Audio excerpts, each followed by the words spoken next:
Actually গণতন্ত্রকে যারা সম্মান করতে আনে, জনগণকে যারা সম্মান করতে আনে, তারা জনগণের রায়টাকে মাথা পেতে নিতে আনে। আর যারা সেটা করে না, মমতা ব্যানার্জি তার উদাহরণ।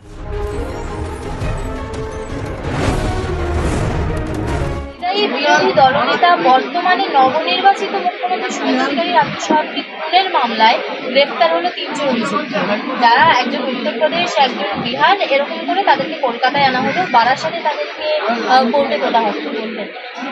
দেখুন, কোথা থেকে অপরাধী অপরাধী, যে অপরাধ করেছে, আমি জানি না এখনো কি বিচার ব্যবস্থার মাধ্যমে, তার আগে ইনভেস্টিগেটিং এজেন্সি কি ইনভেস্টিগেশন করে পেয়েছে, সেই ইনভেস্টিগেশন করে যদি ওরা সত্যি অপরাধী হয়, তাদের আমার মনে হয় কঠিন থেকে কঠিনতম সাজা হওয়া প্রয়োজন। কারণ সে কোন জায়গা থেকে এলো, ভারতবর্ষের বা পৃথিবীর কোন কোণে রয়েছে, সেটা বিচার্য বিষয় না। বিচার্য বিষয় হচ্ছে সে অপরাধী, আর তার সাজা, অপরাধীর সাজা আইন অনুসারে হবে। দেখুন, আমরা প্রথমেই বলেছিলাম, যারা বৈধ চাকুরিজীবী, যারা বৈধ, যাদের বৈধ ক্যান্ডিডেট, তাদের নাম বাদ যাবে না। এটা ইচ্ছা করে সরকার প্রকাশ করেনি, এতদিন ধরে এসএসসি ইচ্ছা করে প্রকাশ করেনি।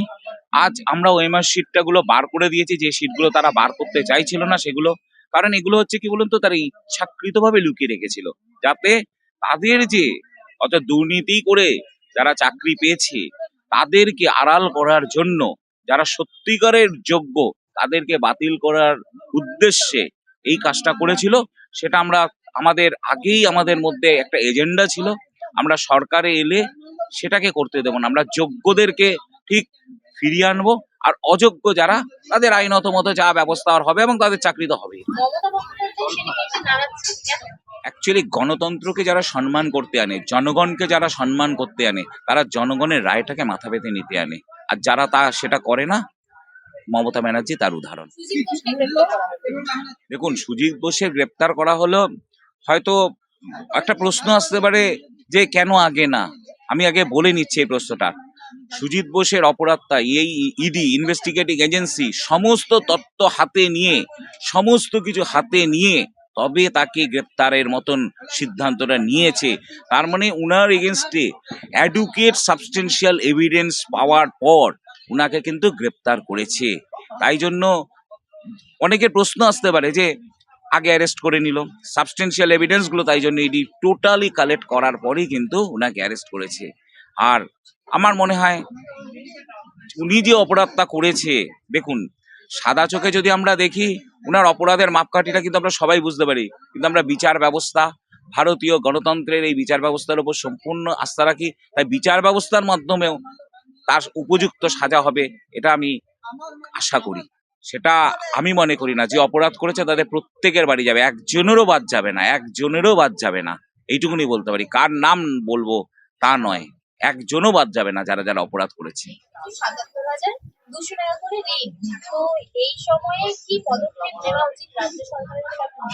দেখুন, রাজ্য যে ঋণটা করে নিয়েছে সেই বোঝাটা আমাদের ঘরে আছে, আর সেই বোঝাটাকে কমাবো কিভাবে, সেটা আমাদের যে অর্থনৈতিক পরিকল্পনা, সেই অর্থনৈতিক পরিকল্পনার মাধ্যমে বিশিষ্ট আমাদের যিনি আগামী দিনে অর্থমন্ত্রী হবে, একজন যোগ্য এবং বিশিষ্ট ব্যক্তি যখন অর্থমন্ত্রী হিসাবে শপথ নেবে, তার অর্থনৈতিক পরিকল্পনায় রাজ্যের এই পঙ্গু অবস্থা থেকে ফিরিয়ে আনার বিভিন্ন রূপায়ণগুলোকে বাস্তবায়িত করবে, এবং তার মাধ্যমে পশ্চিমবঙ্গের অর্থভাণ্ডারে পুরনো ঋণ মুকুব করে পশ্চিমবঙ্গের অর্থভাণ্ডারে অর্থটাকে আনবে, আর বিভিন্ন যে প্রকল্পগুলো আছে সেই প্রকল্পগুলো চালু করবে।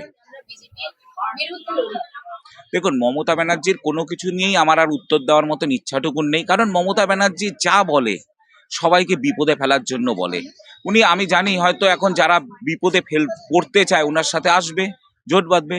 কারণ আমি বলে দিচ্ছি, ওনার রাজনৈতিক মেরুদণ্ড সম্পূর্ণরূপে ভেঙে পড়েছে, ওনার রাজনৈতিক অস্তিত্বটা সংকটে চলে গেছে। সুতরাং ওর রাজনৈতিক অস্তিত্বটাকে উনি নিজে স্বেচ্ছায় মৃত্যুবরণ করে দিয়েছে। কারণ তিনি যদি ওই সময়, আমি আগেও একবার বলেছিলাম, যদি রেজিগনেশন দিত, জনগণের রায়টাকে মাথা পেতে নিত, তাহলে মনে হয় উনার রাজনৈতিক অস্তিত্ব কিছু হলেও টিকে থাকতো, কিন্তু বর্তমানে উনি রাজনৈতিক অস্তিত্বটাকে স্বেচ্ছায় মৃত্যুর দিকে ঠেলে দিয়েছেন।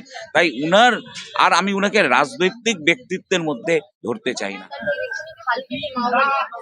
উনি যে কাজটা 2011 সালে ক্ষমতা আসার জন্য করেছিলেন, এই মাওবাদী তৈরি করেছিলেন, উনি যদি মনে করেন পরবর্তীকালে আবার তৈরি করবে, মনে রাখা উচিত এটা কিন্তু ভারতীয় জনতা পার্টি পশ্চিমবঙ্গের সরকারে অধিষ্ঠিত হয়ে আছে, এই কাজ উনাকে আর হতে দেবে না। উনি শত চেষ্টা করলেও কিন্তু আর পারবেন না।